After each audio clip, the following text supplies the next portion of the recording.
and you just blend into nothingness. And when the mind is detached from the physical sensations of the body, your brain becomes supercharged. And the way I always describe it is like, if we were having this conversation, there was someone next to us with a jackhammer, it'd be super distracting. We'd be like, let's get over there so we can talk. We can't hear.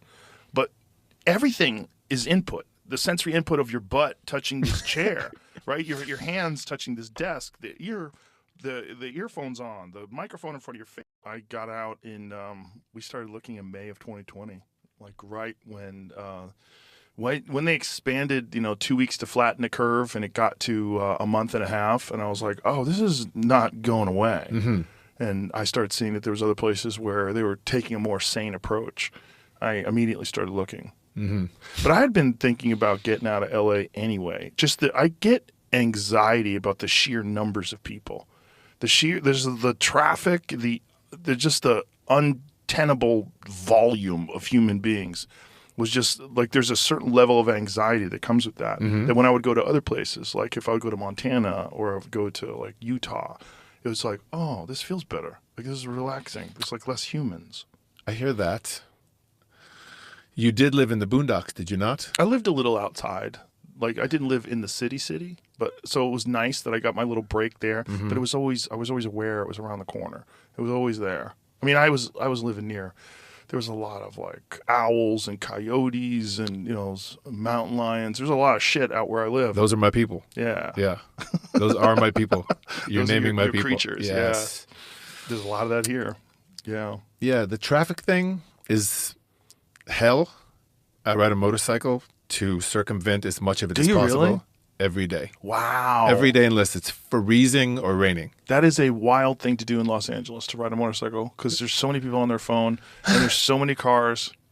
You just have to be defensive. It's normal to me. Yeah? It's second nature. Have you always ridden a motorcycle?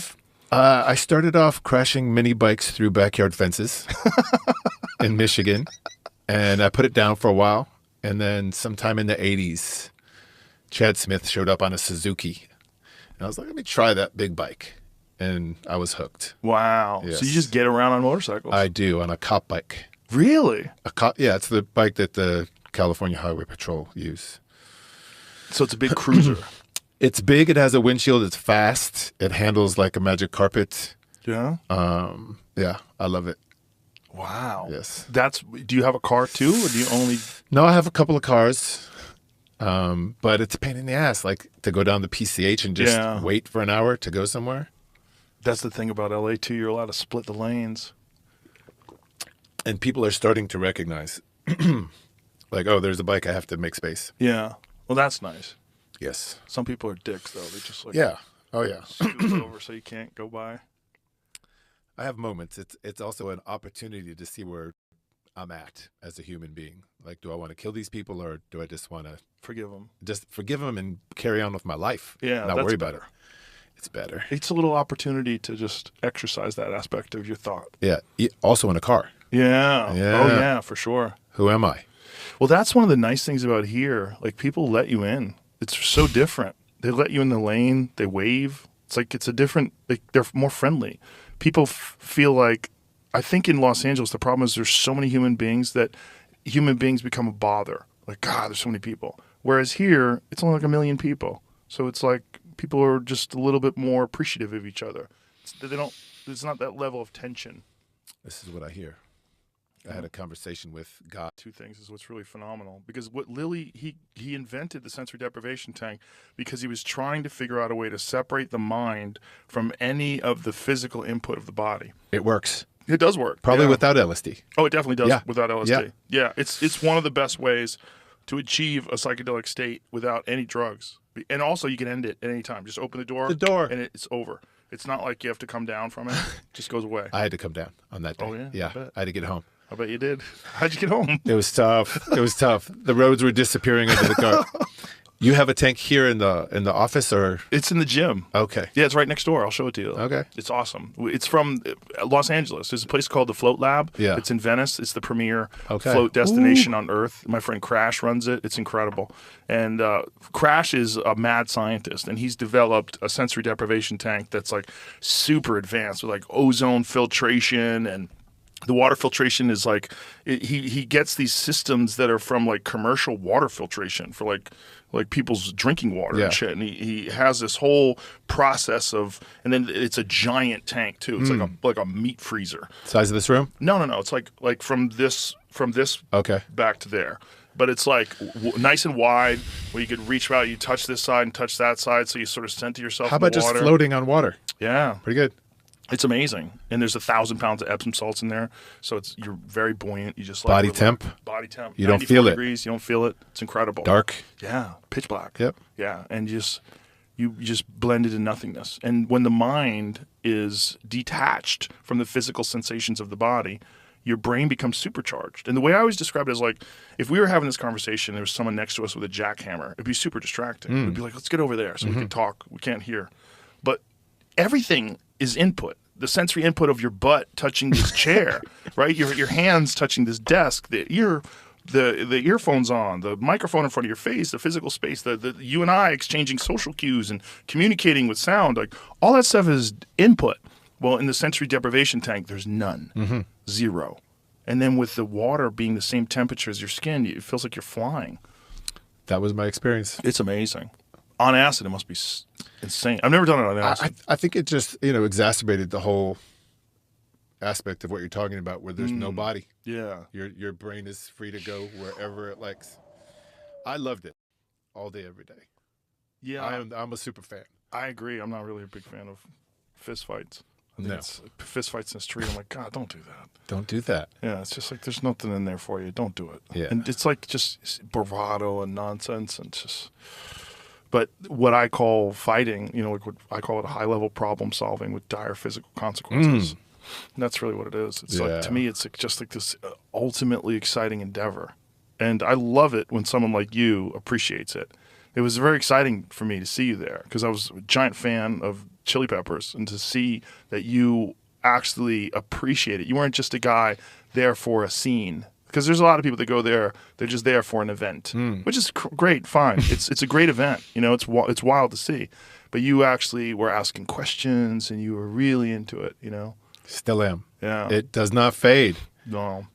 I watched Alexa point out her victory 2 nights ago, last night? Yeah, Alexa Grasso. She's a beast. Yeah, she's a beast, and she gets better with every fight. Yeah. I don't know that she's ready for Shevchenko. I don't know if anybody is. That lady's a goddamn assassin. No, we're not ready for that. Whew. Yeah. She's wild. But I love Alexa's trajectory. Yeah. No, it's an exciting time, man. It's amazing, like, what the sport has become from when I first watched it in 93 or 94. I think it was the first event that I saw I've been working for them now I've been working as a commentator for 20 years. And before that, for 2 years, I was a post-fight interviewer in the the late 90s, rather, 97. Amazing. I saw that first UFC event. Compliments of Guy Osiri, who had a cable box, and he called me up on a landline and said, "There's a no-holds-barred fighting competition of one art form against another, and it happens in 30 minutes. Get over to my house." Wow. And we sat on the couch and watched that, and I was like, that's interesting. 1993. Yeah, this Shout is interesting. out to Horian Gracie and Hoist Gracie. Because back then it was like one against another, like karate versus jiu-jitsu. Or, right. Yeah. Shudo boxing versus a bouncer, whatever. Yeah. Obviously, it's come a long way, but... Well, there's not really a sport that's evolved that much since 1993 to 2022, where it's unrecognizable, the difference between the sport then and the sport now. It's unrecognizable. It's so much different. There's never been a thing like that where you get the chance to see a complete evolution of combat sports. Like, martial arts have evolved more since 1993 than they have in the last 10,000 years. And that is 100% undeniable fact. Pretty exciting. It's very exciting. Yeah. It's very exciting. I get excited when I run into somebody on the street who watched the fights the night before, because I'll sit there for 30 minutes and go over it. And, To this day, I'm excited about it. To this day, me and Dana White, sometimes I'll call him at like 1 o'clock in the morning, and he and I will have 2-hour conversation about fights. Just 2 hours. It's fun. It About this and that. I mean, we were both so we should be so jaded. No. We've both been But the involved for so opposite. long. It's the opposite. Yeah. It's amazing. Yep, I love it. I love what you do for the sport. Nobody does it better. Thank you. And I love what Dana does for the sport. He's the best. Nobody does it better. He's the best. He's the best front man that any sport's ever had. I think so. And he takes so much grief and gets so much hate. And he's done things that I am not down with. I hate politics in sports. I'd rather keep them separate like church and state. Yeah. But I don't care. He has given the world joy, and he's given opportunities and jobs for so many athletes. People like ignore the fact that he has given tens of thousands of people a dream and houses and food on the table. It's endless. I look at all these fighters, fighter pay is an issue.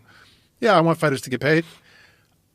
I know thousands that live in houses that would not normally be able to do that because Dana works his ass off and he loves it and he cares and he's relentless and he put in the years.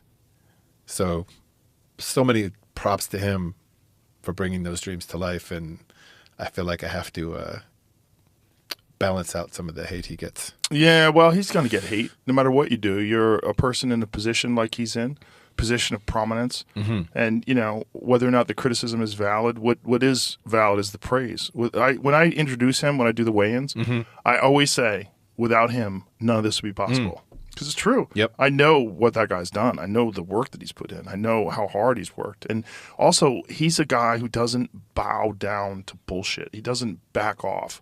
And he kept that sport alive during the pandemic. When everybody was saying, you're crazy, you're going to kill people, we're all going to die. He was like, what the fuck are you talking about? We're going to test everybody, and we're going to put on fucking safe shows. Yeah. We're going to create a COVID bubble. We're going to make sure